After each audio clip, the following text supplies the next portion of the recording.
So my dear student let's get start. Question number 6 exercise 13.1। ठीक है, main निकालना है इसमें भी बच्चों। देखिए क्या बोला क्वेश्चन नंबर 6 में, the table of shoes the daily expenditure of food of 25 house holds in a locality. एक लोकेलिटी में जो 25 हाउस होल्ड है, यानी कि ये 25 हैं। ठीक है, ये घर जो है टोटल कितने हैं, 25 हैं। 25 हाउस होल्ड का क्या बता रहा है, क्लास इंटरवल उनका जो है खर्चा बता रहा है खाने पर। तो 100 से लेकर 150 के बीच इनका हो रहा है। अब आप लोग मुझे बताइए कि क्लास इंटरवल कहते हैं ना इन्हें, तो इससे अगर इंटरवल कहते हैं तो हमें क्लास मार्क की जरूरत पड़ेगी।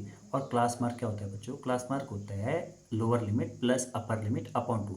यानी कि मैं 100 का और 150 को प्लस करूंगा और अपॉन में 2 कर दूंगा, देन आई विल गेट 125। तो ये 125 आ रहा है। ठीक है, और फिर मुझे पता चला है 50-50 का गैप है, तो कोई दिक्कत नहीं, upper limit lower limit match कर लिया, तब तो कोई दिक्कत नहीं। 50-50 बस इसमें प्लस करते हुए जाएंगे, ये हो जाएगा 225।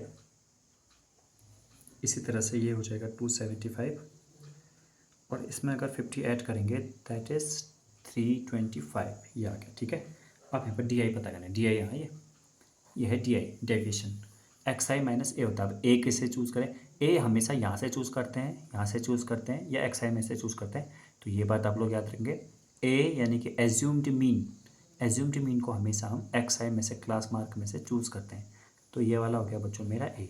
और कौन सी वाली वैल्यू को हम ए कंसिडर करेंगे, ऐसी वाली वैल्यू जो किस में हो, मिड में हो, उसे हम वो करते हैं, कंसिडर करते हैं।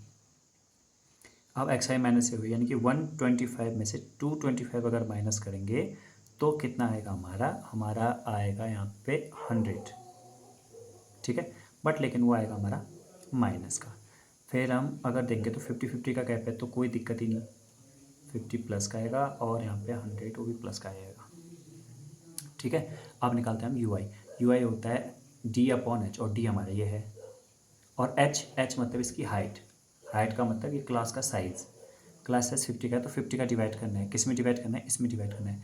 तो ये आएगा डी आर -2 -1, ये तो 0 आ जाएगा, और ये 1 हो जाएगा, प्लस का 1 और प्लस का 2 हो जाएगा। ठीक है, अब यहाँ पर लिखा है एफ आई यू आई, आपको दिख रहा होगा ना एफ आई यू आई। तो यहाँ पर एफ आई यानी कि फ्रीक्वेंसी, इसका मल्टीप्लाई किसके साथ करना है, यू आई के साथ। यू आई हमने अभी निकाला था ना, तो इन दोनों का मल्टीप्लाई करेंगे। 4 2 जा 8, 5 1 जा 5, 12 0 0, 2 1 जा 2, 2 2 जा 4, इतना आ गया। ठीक है, अब मैं देखूँ यहाँ 8 और 5 हो गया 13 बट माइनस का, 4 और 2 हो गया 6 बट प्लस का, तो 13 और 6 अब। तो माय डियर स्टूडेंट ये हो जाएगा 8 और 5 माइनस का 13, और हो जाएगा 4 और 2 प्लस का 6, यानी कि माइनस का 7। तो सिग्मा एफ आई यू आई हमारा कितना है, माइनस का 7। सिग्मा मतलब क्या होता है, सबको प्लस कर देते हैं हम। ठीक है, तो ये 8 और 5 माइनस का 13 और प्लस का 6, तो माइनस का 7 है। यहाँ पर सिग्मा एफ हमारा कितना आया, ये आया 25।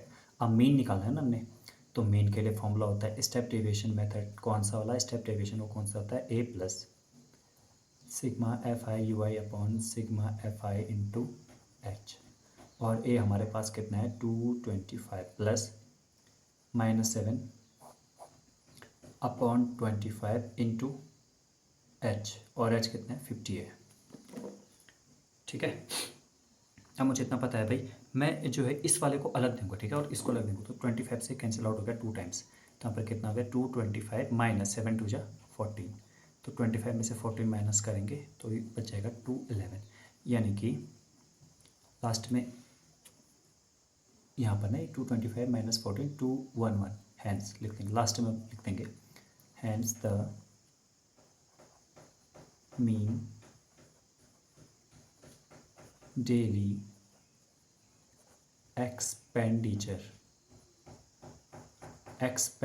on food is ₹211।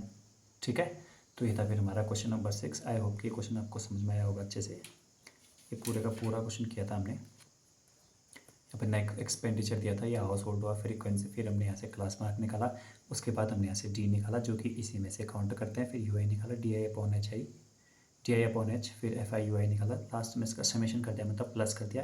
एफ का हमेशा प्लस करना और एफ आई यू आई का। फिर ये स्टेप डेविएशन मेथड को लगाया हमने, यहाँ मीन निकालने के लिए फॉर्मूला लगाया, बस इसे फिर मैंने सॉल्व किया। 25 2 जा 7 2 जा 14, तो फिर मैंने इनका मल्टीप्लाई यहाँ लिखा, बट प्लस और माइनस का बच्चों माइनस हो जाता है। ठीक है, तो ये वो हमारा, तो इस तरह से हमने क्वेश्चन नंबर 6 का आंसर भी कंप्लीट कर लिया है। अब हम बढ़ते हैं क्वेश्चन नंबर 7 की तरफ।